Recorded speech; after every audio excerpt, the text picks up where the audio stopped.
Bonsoir, chers auditeurs, chères auditrices. Ce soir, j'ai le plaisir de vous présenter le quatrième épisode du conte tiré de Mille et une nuits. On a vu que Ranem garde toujours la favorite de Harun al-Rachid et il devient très amoureux d'elle.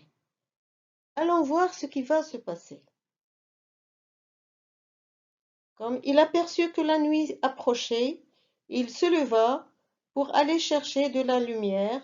Il en apporta lui-même et de quoi faire la collation, selon l'usage ordinaire de la ville de Barded, où après avoir fait un bon repas à midi, on passe la soirée à manger quelques fruits et à boire du vin, en s'entretenant agréablement jusqu'à l'heure de se retirer.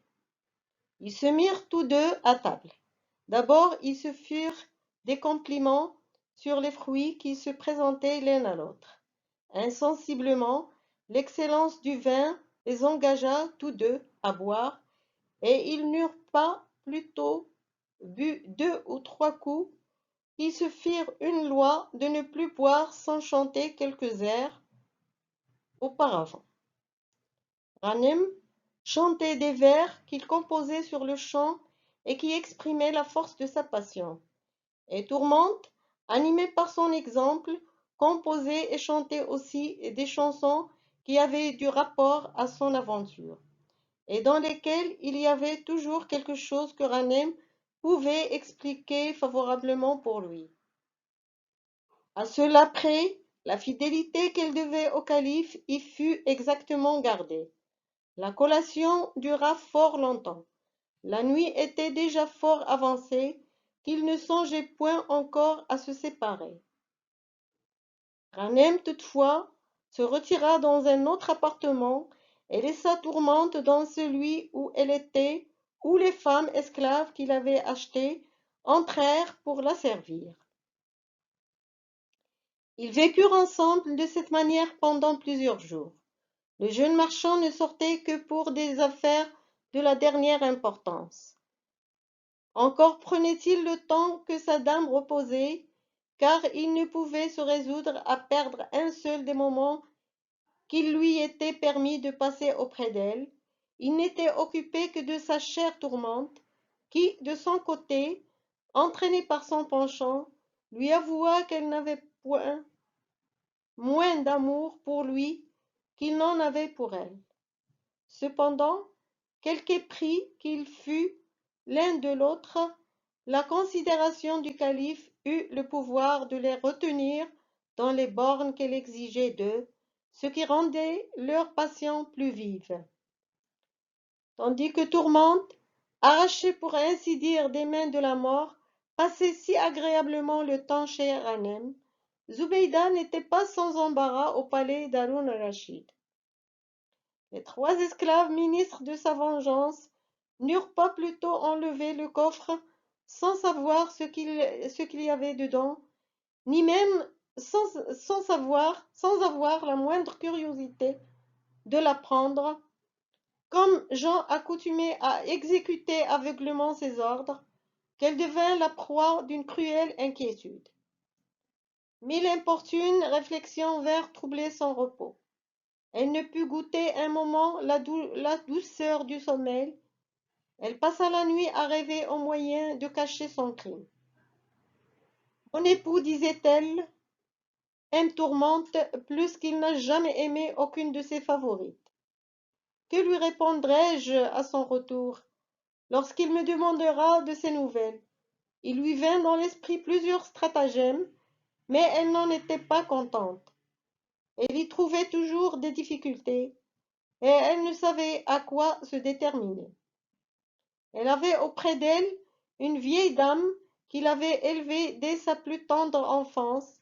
Elle la fit venir dès la pointe du jour, et après lui avoir fait confidence de son secret. Ma bonne mère, lui dit-elle, vous m'avez toujours aidé de vos bons conseils si jamais j'en ai eu besoin. C'est dans cette occasion-ci, où il s'agit de calmer mon esprit, qu'un trouble mortel agite, et de me donner un moyen de contenter le calife. Ma chère maîtresse, répondit la vieille dame, il eût beaucoup mieux valu ne pas vous mettre dans l'embarras où vous êtes. Mais comme c'est une affaire faite, il n'en faut plus parler. Il ne faut songer qu'au moyen de tromper le commandeur des croyants. Et je suis d'avis que vous fassiez tailler en diligence une pièce de bois en forme de cadavre. Nous l'envelopperons de vieux linge, et après l'avoir enfermée dans une bière, nous la ferons enterrer dans quelque endroit du palais. Ensuite, sans perdre de temps, vous ferez bâtir un mausolée de marbre en dôme sur le lieu de la sépulture, et dresser une représentation que vous ferez couvrir d'un drap noir et accompagner de grands chandeliers et de gros cierges alentour. Il y a encore une chose, poursuivit la vieille dame, qu'il est bon de ne pas oublier. Il faudra que vous preniez le deuil, et que vous le fassiez prendre à vos femmes, aussi bien qu'à celles de Tourmente, à vos eunuques, et enfin à tous les officiers du palais. Quand le calife sera de retour, et qu'il verra tout son palais en deuil, et vous-même, il ne manquera pas d'en demander le sujet. Alors, vous aurez lieu de vous en faire un mérite auprès de lui, en disant que c'est à sa considération que vous avez voulu rendre les derniers devoirs à Tourmente, qu'une mort subite a enlevé. Vous lui direz que vous avez fait bâtir un mausolée, et qu'enfin vous avez fait à sa favorite tous les honneurs qu'il lui aurait rendus lui-même s'il avait été présent.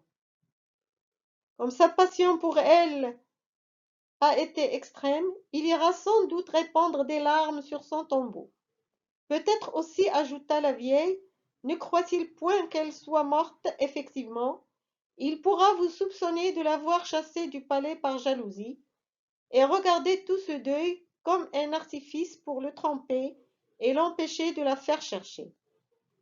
Il est à croire qu'il fera déterrer et ouvrir la bière, et il est sûr qu'il sera persuadé de sa mort, sitôt qu'il verra la figure d'un mort enseveli. Il vous sera bon gré de tout ce que vous aurez fait, et il vous en témoignera de la reconnaissance.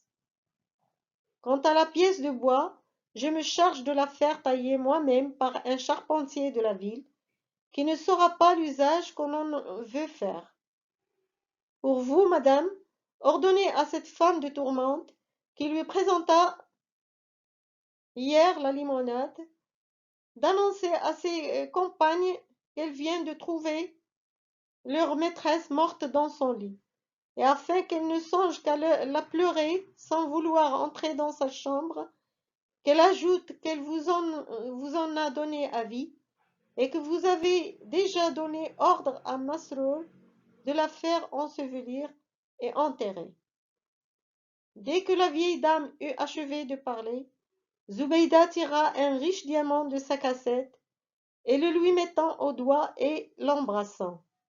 Ah, ma bonne mère, lui dit-elle, toute transportée de joie, que je vous ai d'obligation. Je ne me serais jamais avisée d'un expédient si ingénieux. Il ne peut manquer de réussir, et je sens que je commence à reprendre ma tranquillité. Je me remets donc sur vous du soin de la pièce du bois, et je vais donner ordre au reste. La pièce de bois fut préparée avec toute la diligence que Zobéida pouvait souhaiter, et portée ensuite par la vieille dame, même à la chambre de Tourmente, où elle l'ensevelit comme un mort et la mit dans une bière, puis Masrour, qui y fut trempé lui-même, fit enlever la bière et le fantôme de Tourmente, que l'on enterra avec les cérémonies accoutumées dans l'endroit que Zobéida avait marqué, et aux pleurs que versaient les femmes de la favorite, dont celle qui avait présenté la limonade encourageait les autres par ses cris et ses lamentations. Dès le même jour, Zobéida fit venir l'architecte du palais et des autres maisons du calife, et sur les ordres qu'elle lui donna, le mausolée fut achevé en très peu de temps. Des princesses aussi puissantes que l'était l'épouse d'un prince qui commandait du levant au couchant sont toujours obéies à point nommé dans l'exécution de leur volonté. Elle eut aussi bientôt pris le deuil avec toute sa cour, ce qui fut cause que la nouvelle de la mort de Tourmente se répandit dans toute la ville. Ranem fut des derniers à l'apprendre, car comme je l'ai déjà dit, il ne sortait presque point. Il l'apprit pourtant un jour.